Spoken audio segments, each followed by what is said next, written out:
Bonjour madame et bonjour messieurs, bienvenue à cette édition en langue française de la télévision Renaissance. L'édition que vous suivez également sur la plateforme de la télévision Renaissance, sur télérenaissance.info et sur YouTube. Démarrons cette édition en parlant dialogue interbondé. C'est ce mardi 28 novembre qu'a eu lieu l'ouverture officielle de la 4e session du dialogue interbondé à Arusha. C'est dans le nord de la Tanzanie par le facilitateur William Benjamin Mkapa. Une rencontre qui va se terminer dans 10 jours.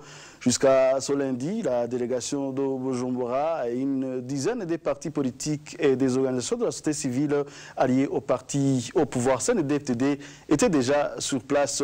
Pour Jacques Bigirimana, président du parti FNL, ce round devrait être le dernier pour que le dialogue soit rapatrié au Burundi. Suivez-le.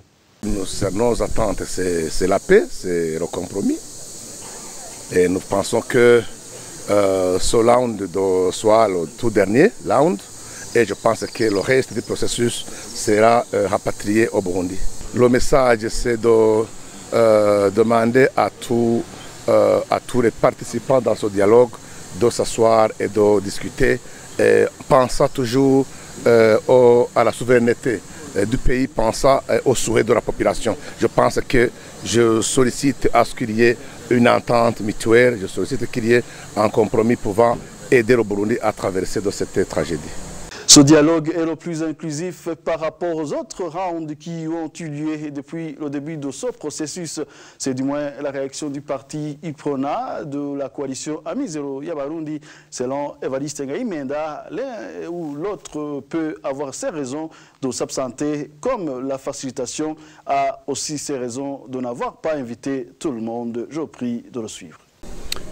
Et les questions fondamentales qui nous réunissent ici à Arusha depuis on est déjà à la 4e session sont déjà connues parce qu'elles ont déjà fait objet d'un rapport que le facilitateur a présenté au mois de mai dernier au sommet des chefs d'État.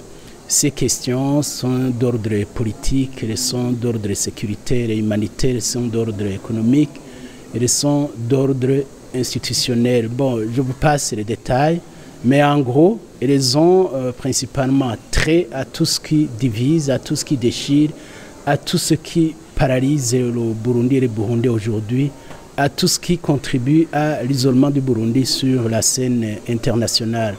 Alors, nos attentes par rapport à ça, c'est que toutes ces questions soient rediscutées de manière, je dirais, contradictoire, parce que jusque-là, le facilitateur a procédé par consultation des différents groupes, ce qui lui a permis de dresser son rapport, mais il n'y a jamais eu de confrontation entre les différentes parties prenantes.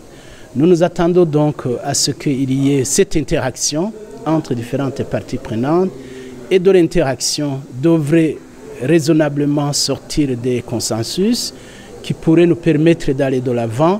Et si des consensus sont dégagés, je crois que la dernière manche de cette interaction devrait consister à discuter des mécanismes de mise en œuvre de ce qui aurait été convenu. Voilà grosso modo ce que sont nos attentes par rapport à cette session.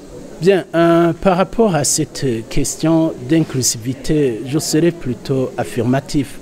Je ne connais pas encore qui est là ou qui sera là, mais en regardant plus ou moins la liste et la provenance des différents invités, je pense que la session est de toute manière la plus inclusive par rapport à toutes celles qui ont eu lieu. Maintenant, l'un ou l'autre peut avoir une grief par rapport à la manière dont les listes sont composées.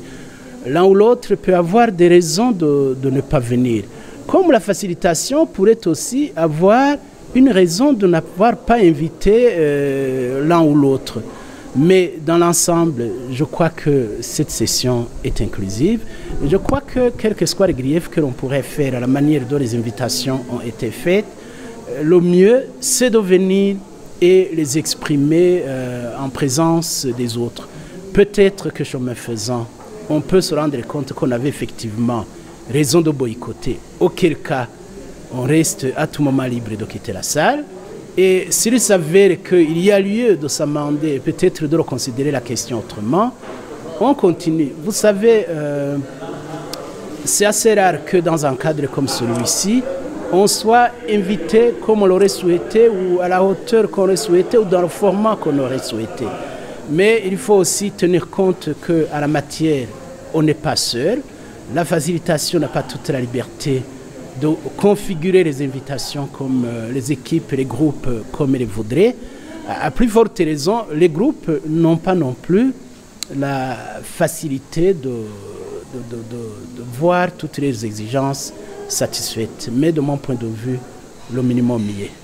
Et justement, en parlant des grands absents à Arusha en Tanzanie, après le refus de participation de la principale coalition de l'opposition Sénaré de la société civile indépendante du Burundi à la tête de la contestation du troisième mandat de Pierre Nkurunziza en 2015 est aussi absente à Arusha. Selon Maître Armel Nyongere, au nom de ces organisations, l'officiateur n'a pas montré son impartialité en écartant d'autres acteurs clés dans la crise burundaise. Suivez-le.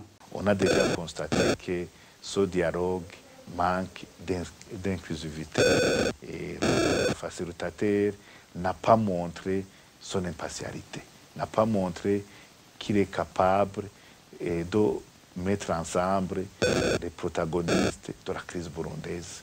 On a déjà constaté que plutôt le facilitateur est penché à l'une des parties qui est le gouvernement du Burundi, raison pour laquelle nous avons dit non, qu'on ne peut pas aller assister à cette messe qui est le dialogue, soi-disant dialogue, parce que c'est un dialogue qui n'est pas du tout inclusif. Et vous avez entendu dernièrement le président ougandais, qui est le médiateur du conflit burundais, et le président tanzanien,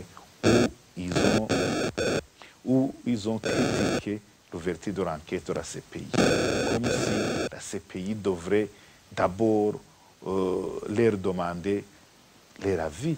On a observé que plutôt au niveau de la région, au lieu de protéger la population burundaise, ils sont en train de protéger Pierre Nkurunziza qui est en train de massacrer, de tuer la population.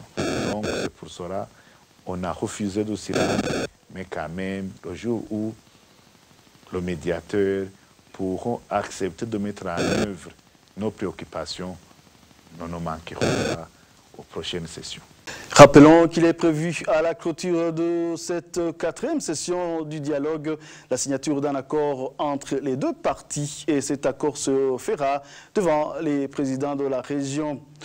Le mouvement armé Force populaire du Burundi, FPB, demande au président tanzanien et le facilitateur dans le conflit burundais de sortir de leur silence à propos de l'arrestation des 4 leaders des FPB survenus en date du 21 octobre dernier sur le sol tanzanien.